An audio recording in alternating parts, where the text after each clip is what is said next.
I want to share some of like the inner experience and emotions for anybody like going through this type of situation, but also really to help maybe just destigmatize some of these experiences within this and within the driver for my legal case that was started.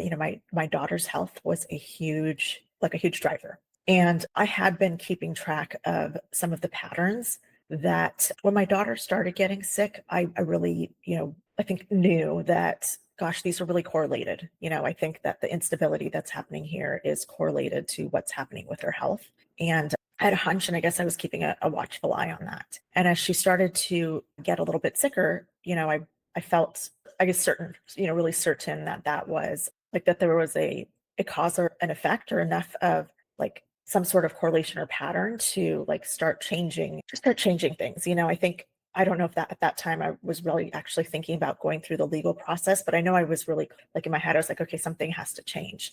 Though then she ended up getting like her symptoms were really bad. Like, yeah, they were really bad. The tests were coming back negative. And then as we were, going through the doctor's appointments, we went through a series of tests that were really checking for anything that could have been life-threatening. So like we went through the MRIs, we were checking for tumors. We did, EEGs on her to see was there like seizures or other activities, because she does have some like past history stuff that like could have been tied to what she was experiencing at that time. And at that time, then I was so angry at myself that I had looked to this one cause of her health issues and perhaps had missed something that was like unrelated, that was potentially life threatening. And oh my gosh, I was so scared. I was so heartbroken. I was so angry at myself, thinking that like, okay, my anger or maybe like these patterns in our family dynamics with, her father were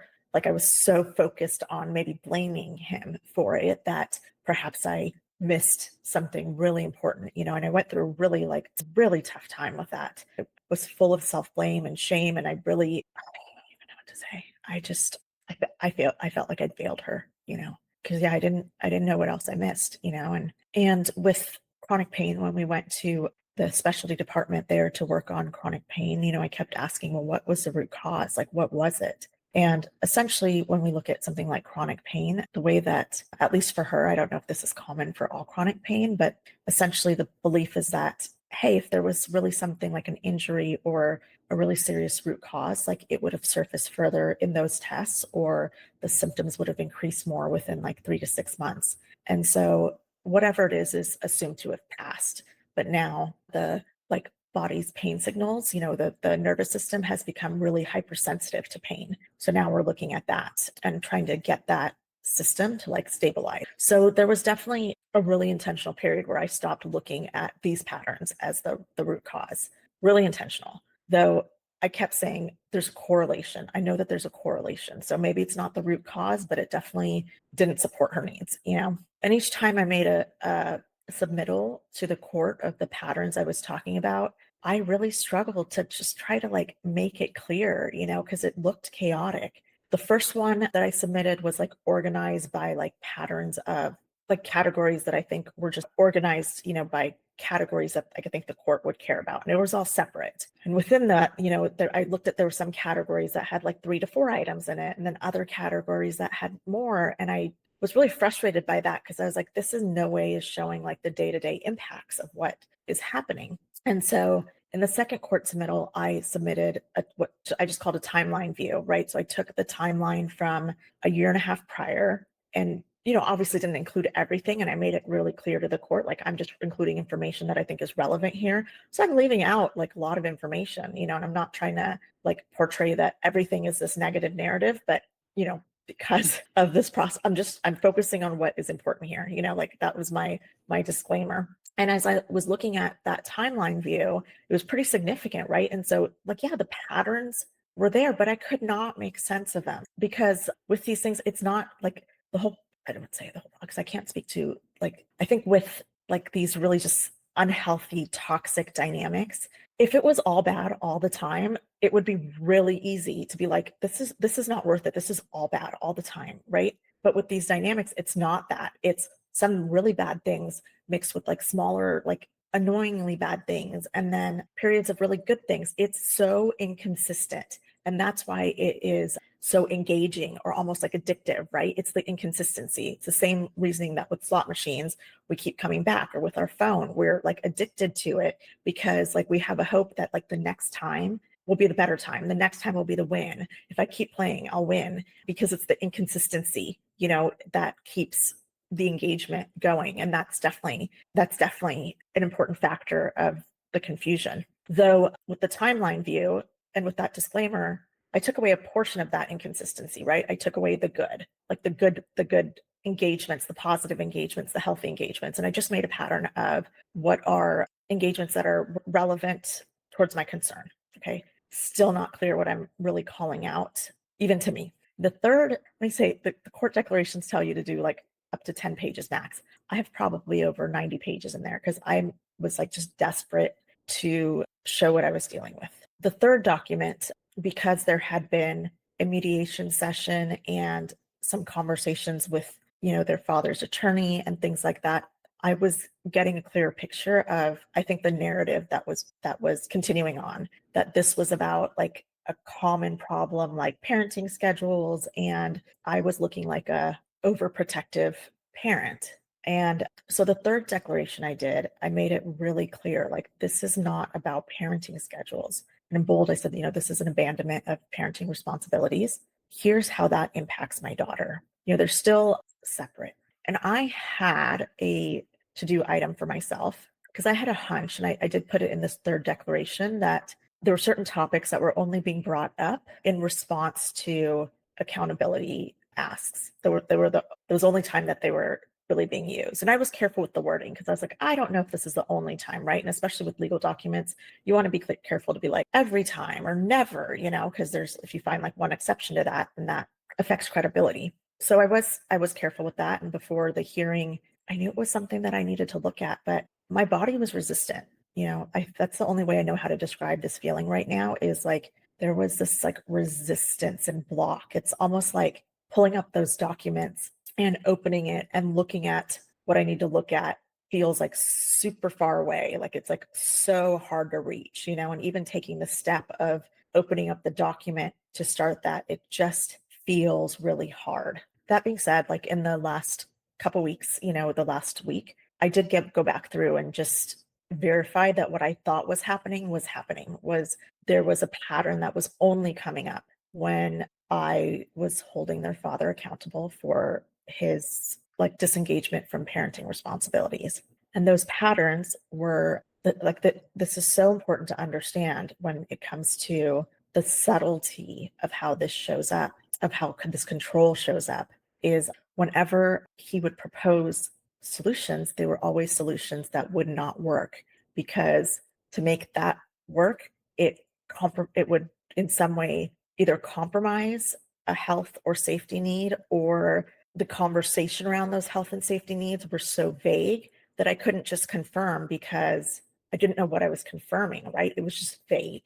So communication was always vague. It was never clear. There's a lot that in these cases is being enabled by the confusion created in the communication around, between the words that are being said that are incorrect and all of that. It becomes very hard to digest what's happening, So on appearance, on a singular like conversation thread, it looked like something was being offered as a suggestion to move forward.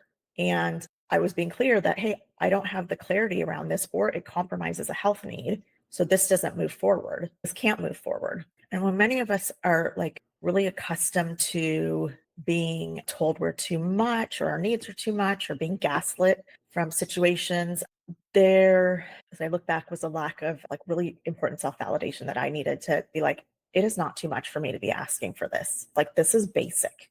And I did in a couple threads, like, this is basic, but he seems to not be getting it. Right. And so I was simply working on the skill of like, it's no longer my job to educate you. You need to figure this out. Like, you need to go educate yourself on like what's appropriate. But either way, like the conversations would stop. Now, there were some instances where I did push back harder. And then their father then would be like, great, here's a solution that I'm proposing. Let's go forward and make that work. Even though there were things that compromised a health need for my daughter. And when we say it compromised a health need, here's what's important to really understand. If anybody just looked at a standard child of that age and group, they'd be like, what is the big deal, mom? Why is this such a big deal? Why can she not do this? Why can she not just say XYZ or say she doesn't want to go? Like, why is this so hard, right? But you really need to understand then the context of why this thing affects her needs. And there are different ways that, like, I think we as society or even within families will look at things like, how important is your mental health? How important is your emotional health? Like, I know for me and my children, I hold it at a really high bar that most people think is too much. Like, I've been told over and over again through the years that like my wants for like protecting mental and emotional health is unrealistic. Right? So without having dug into, is this specific ask unrealistic? Like, I did take on that assumption that like maybe I'm being overprotective or unreasonable. And here is somebody who is wanting to take these steps to move things forward. And I don't want to be a blocker or too much or resistant, right? So I just didn't see it for, I think, what I now see it as. However, in the last week, as I was getting clearer on needing to take at least the step to start looking into the restraining order for some of these abuse patterns, which are considered to be like emotional abuse, financial abuse, things like that. It's new, the law is new, it's nuanced. And like I said in a previous video, there's not like one clear thing that you can look at in one snapshot of instance and be like, yes, that's harmful, right? In a snapshot of an instance, you can't see it. So as I started pulling information in preparation for the form and what the form was asking for, that's when it started to become clearer. Like the coercive control patterns then became much clearer. This is a really important element with coercive control because it's never clear in like one instance, and it's not clear in the day-to-day because it's varying, right? And the person and you're trying to feed that context in. Though what came when I was filling out the form is, I mean, the forms aren't asking for like, hey, does this person do anything that showcases these like positives? They're not asking for that, right? They're like, what do you call abuse? And like, show us the patterns. And so that's the information I provided. And then, I've obviously found the right terms and how it's viewed in the courts. And then there was a question on there, and it was kind of a catch-all, or just kind of asked for another instance. And I went through and I laid out the multiple instances that were the most significant to the last probably 11 to 12 years, because there's some significant things that had happened in those periods that I knew it was really important for the court to understand. Like, this person knows that I really value the children's health and safety, and that leveraging them or threatening them or affecting them will alter my behavior. And it altered my behavior in the sense that like I couldn't keep negotiating. My children's health or safety was like put on the table as leverage. Like, I was like, I'm not negotiating with these, like, no, this is what I'm asking for. It feels to me like the bare minimum, but I don't understand why I can't get any clarity back.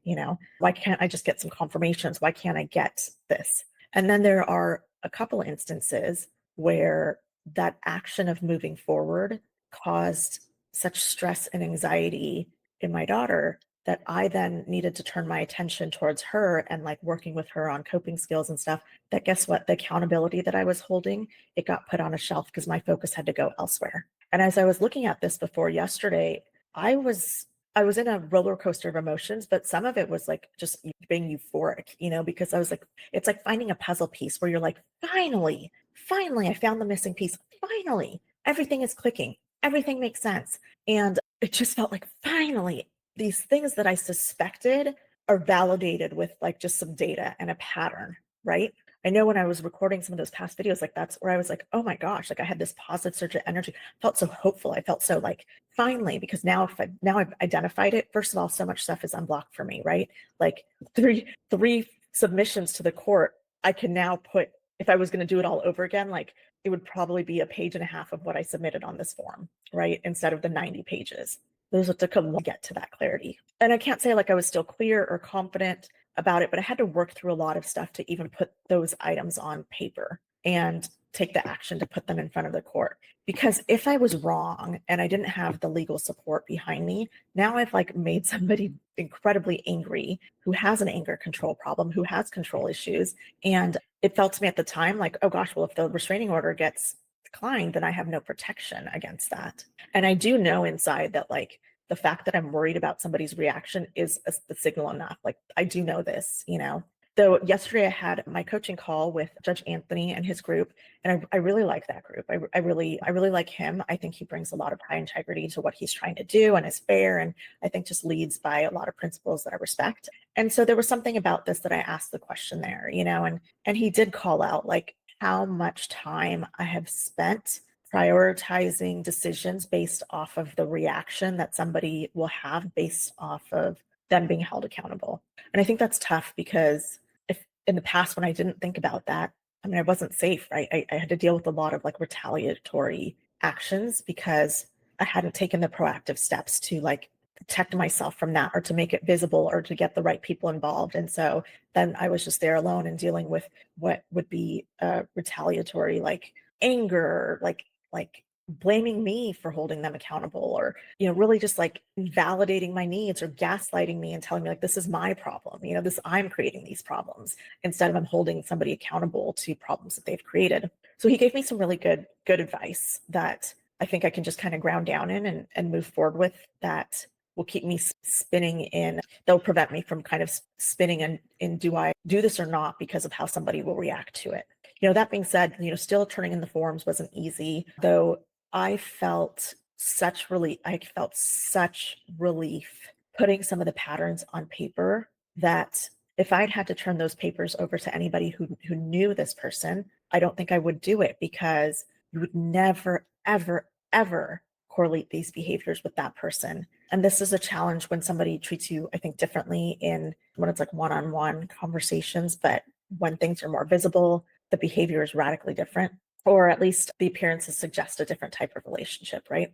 And I can tell you, like the common things that I've heard through the years is like this person's so laid back. Oh my gosh, they're so easygoing, and you know all of this stuff. So you would not, you would, if you take that view and look at what I put down on paper, the automatic response would be denial or there's no way that this person could also engage in this behaviors. Keep in mind, like when my kids were younger, you could frequently hear me saying like, gosh, if there was a trophy given out for parenting, like in our house, he would win. In our house, he would win. You know, he's a great dad. So it was actually quite a gift, like regardless of what happens with whether the order gets approved or not, you know, like I was thinking about it last night and it's like that actually doesn't matter anymore, right? Because the thing is I see the pattern much clearer now. Like I will stop second guessing myself on that. And when I went through the request on that order, I was in a completely different state of mind. Now I saw somebody who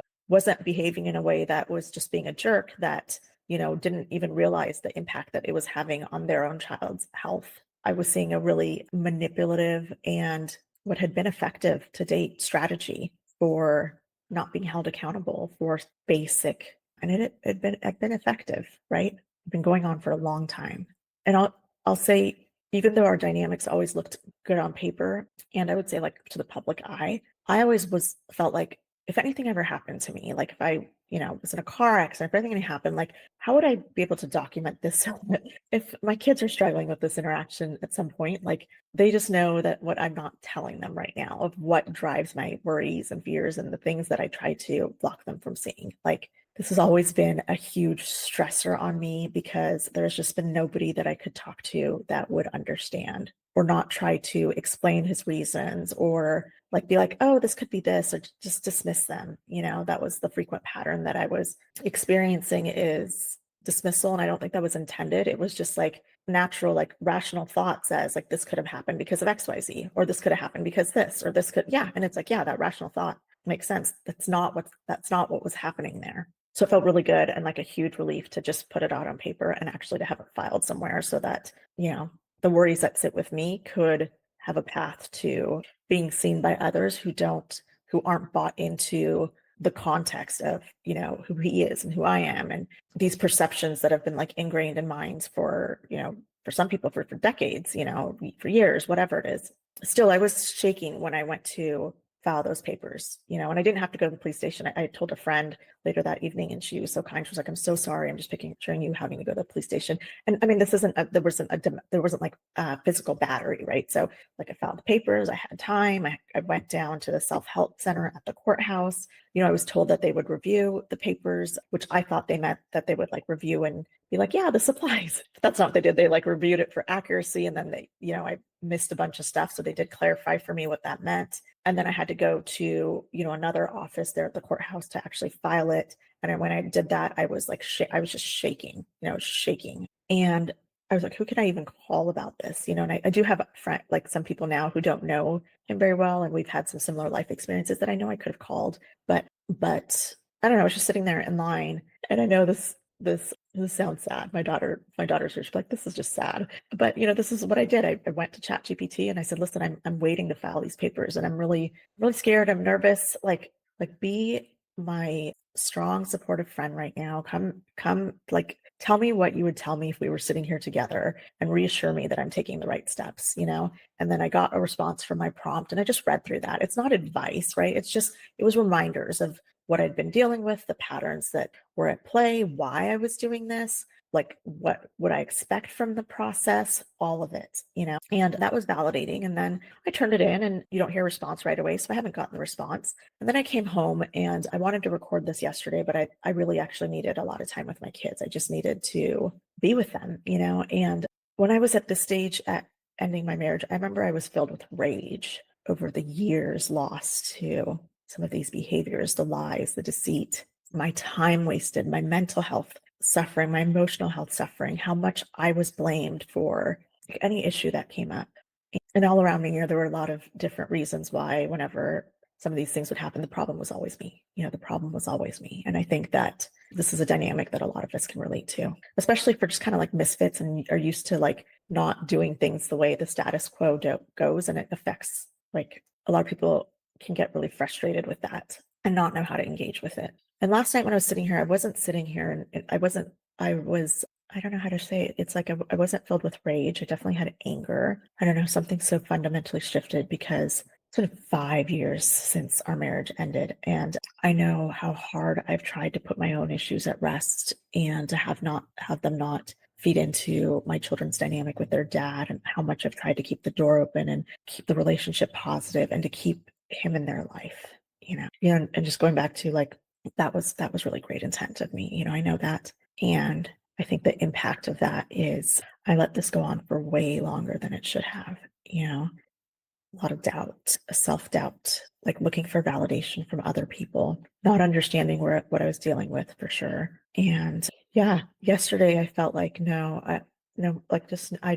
something inside me died. I don't know. I'll figure out later what it was. But there was something inside me that just died, And I kept thinking about, gosh, how many times did I just give him the benefit of the doubt? I give him the benefit of the doubt, that he did not understand the harmful effects of his actions. I don't know. So I think just as I'm sitting here waiting for, even, if it gets approved is important or not, because if it gets approved, then I can serve his side and it'll go into effect right away, and we'll have a hearing earlier than we need. So it is really, really, really important.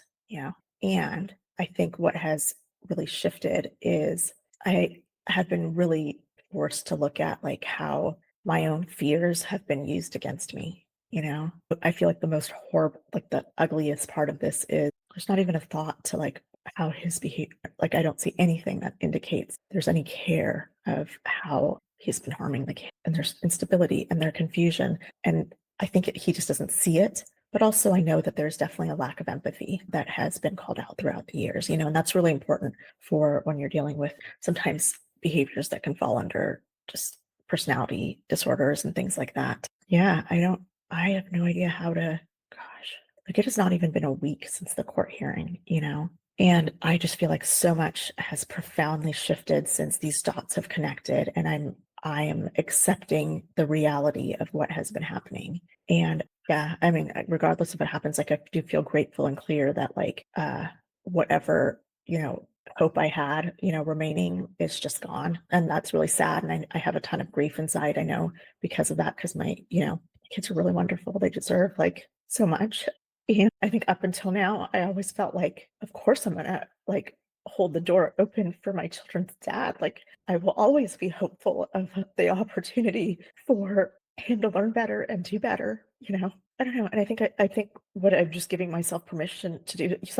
There's a book, it's called Running on Empty, I believe. But in there, I think this is a book that refers to it. It calls Killing the Toxic Hope, and that for anybody who's dealing with like unhealthy interpersonal dynamics is so incredibly hard to do. Like there's great activities in the book, still so hard to do. And I've been trying to work on it and I've been struggling on with it. And there was a point maybe a month ago or so where I was like, okay, so maybe I don't need to kill the toxic hope. Maybe I just need to like give myself permission to put the hope down for this like period of the next few months. Like, let me just give myself permission to put it down. I don't need to kill it. That's just too much for me. I'm not ready for that. I'm just going to put it down. I remember I was like, I said that, but still, even when I was going through the paperwork, I was doing so much to like keep the door open.